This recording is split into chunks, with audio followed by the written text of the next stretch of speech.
सर्वसामान्यांच्या हक्काचा आवाज जागर जनस्थान।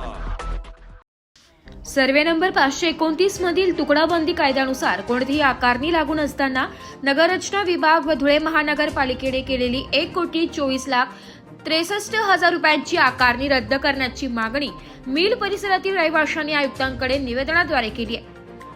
तुळसाबाईचा मळा, रासकर नगर, विखेनगर, गुरुकृपानगर आदी वस्त्यांतील 40 ते 50 वर्षांपासून राहणाऱ्या 900 ते 1000 कुटुंबियांना तुकडा पद्धतीने खरेदी केलेल्या घरांना रेग्युलाइज करण्याची मागणी निवेदनात नमूद करण्यात आली आहे।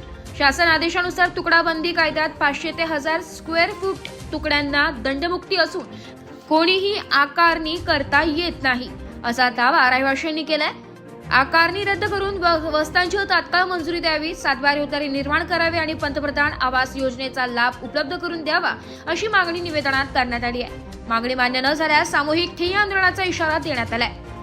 जागर जनस्थानसाठी प्रतिनिधी रूपक बिरारी, धुळे।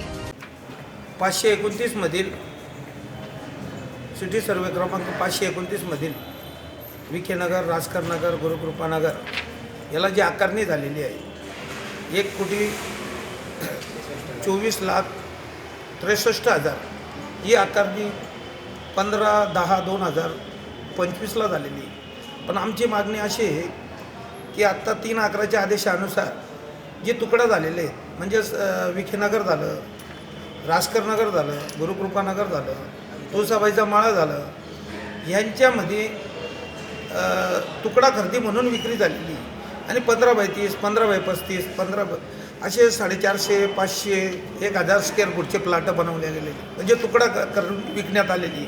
आणि आत्ता शासन आदेशानुसार कोणत्याही प्रकारचे जे 5% प्रीमियम आकारून रेग्युलाइज करण्याच्या संदर्भात याच्यात सुद्धा सूट देण्यात आलेली जे 450, 500, 1000 स्क्वेअर फूटच्या अंदरमध्ये असते त्याला।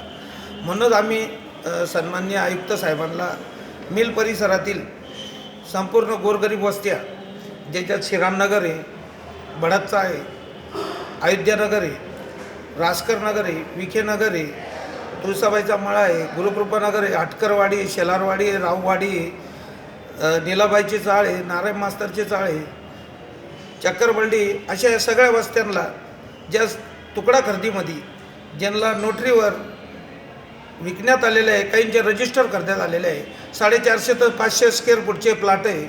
म्हणून शासनाच्या 3/11/2000च्या आदेशाप्रमाणे यांना रेग्युलाइज करण्याचे, यांचे विकास आराखडा मंजूर करा, लेआउट मंजूर करा, यांना पंतप्रधान आवास योजनेचे 2.5 लाख रुपये देण्यात यावे, यांना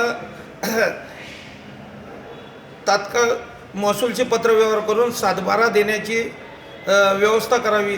या संदर्भात आयुक्त साहेबांशी आम्ही चर्चा केली आणि आयुक्त साहेबांनी सांगितलं की शासन आदेश तपासून आम्ही नक्कीच या 40 ते 50 वर्षापासून सातत्याने या वस्त्यांमधले लोक गोरगरीब राहतात, हमाली काम, रिक्षा, ड्रायव्हर मिळेल त्या दुकानांवर काम करणे, अशा प्रकारे व्यवसाय करणाऱ्या लोकांना कशा प्रकारे दिलासा देण्यात येईल अशा प्रकारची मागणी आम्ही आयुक्तांकडे केली आणि आयुक्तांनी आम्हाला